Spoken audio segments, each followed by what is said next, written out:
Ako ay di nadalaw ng katamaran, pinipigilan akong gumalaw. Gusto ko lang naman na maupo lang dito sa may veranda, panoorin ang buong paligid habang nakatutong yung paborito kong sonata.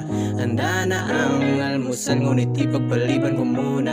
Bahala na lang na malipasan ng gutom, basta gusto ko chilang muna. Heto na naman, walang pakialam kung ano ang nangyayari sa paligid.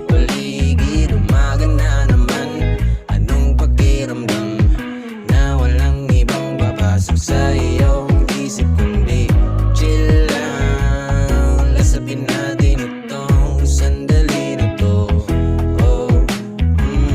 Chill lang, upo ka lang dyan at pagmasdan mo na umikot ang buong mundo.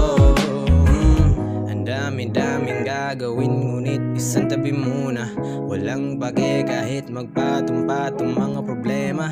Samahan mo ako na maupo dito at sindihan muna itong sigarilyo at realidad ay iwasan, kasi ang dami-daming gagawin, ngunit isang tabi muna.